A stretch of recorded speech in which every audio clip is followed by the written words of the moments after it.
मित्रांनो नमस्कार, मी दीनानाथ काटकर सोलापूर जिल्ह्यातील बार्शी या शहरातून बोलत आहे। मी माहिती अधिकार कार्यकर्ता आणि व्हिसलब्लोअर ॲक्टिव्हिस्ट आहे। आत्ता जनरल बदल्यामध्ये पोलीस अधिकारी कर्मचाऱ्यांच्या बदल्या होत आहेत।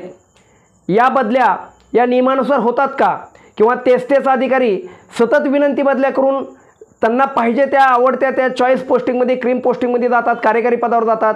कर्मचारी देखील वरिष्ठांच्या मर्जीनुसार काही विशेष सवलत घेऊन त्यांना पाहिजे त्या ठिकाणी जातात का, याबाबत आम्ही वारंवार तक्रारी देत होतो आणि आहोत। नियमानुसार बदल्या होत नाहीत याबाबत देखील बऱ्याच ठिकाणी हायकोर्टात किंवा विविध न्यायालयामध्ये किंवा वरिष्ठांकडे तक्रारी झालेल्या होत्या व आहेत। आता याबाबत तक्रारी करणं हा एक पार्ट आहेच, परंतु सुजाण नागरिक लोकशाहीचा एक घटक या नात्याने देखील आपण देखील प्रशासनाला काही सुचवणं गरजेचं आहे, काही पर्याय देणं गरजेचं आहे असं देखील मला वाटतं। अनेक पोलीस अधिकारी हे त्यांनी बदली करून गेल्यानंतर पुन्हा त्याच ठिकाणी विनंती बदल्याने येतात। त्याच्यासाठी एकदा एखाद्या विभागात एखादा अधिकारी गेला की त्यानंतर त्याची त्या विभागात ही बदली करू नये किंवा उपविभागात बदली करण्यात येऊ नये।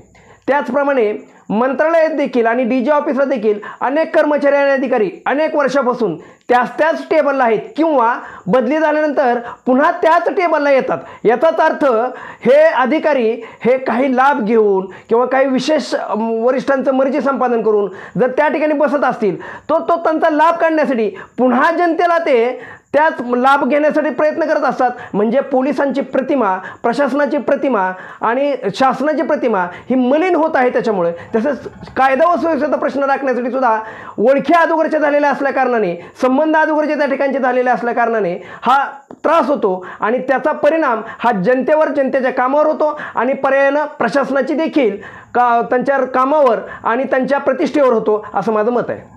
एखाद्या अधिकाऱ्याची anti corruption, departmental enquiry, PE वगैरे चालू असेल तर तो बदली त्याला त्या ठिकाणी देऊ नये, कार्यकारी पदावर देऊ नये।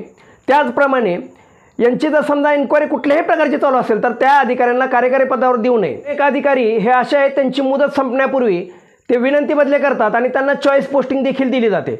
हे अतिशय गंभीर आहे आणि बदलीचे जे मंडळ आहेत त्यांनी हा विषय सिरियसली घ्यावा।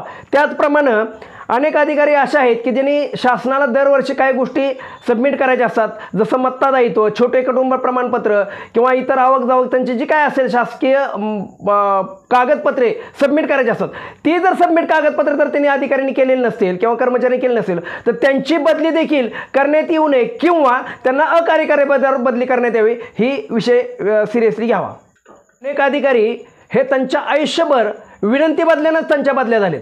म्हणजे जनरल बदल्यात त्यांच्या बऱ्याच वेळा बदल्या झालेल्या नाहीत किंवा बहुतांश वेळा ते विनंती बदल्यानंच त्यांना चॉईस पोस्टिंग कार्यकारी पदावर ज्या पाहिजेत त्या ठिकाणी गेलेले आहेत। त्याचप्रमाणे अनेक अधिकारी हे कायमस्वरूपी कार्यकारी पदावरच आहेत। हा एक विशेष आहे। त्याच्यामुळे जनतेच्या मनात त्या अधिकाऱ्यांच्याबद्दल आणि व्यवस्थेबद्दल संभ्रम निर्माण होत आहे की काही अधिकाऱ्यांना कायमस्वरूपी चांगल्या कार्यकारी पदावर पोस्टिंग मिळतात।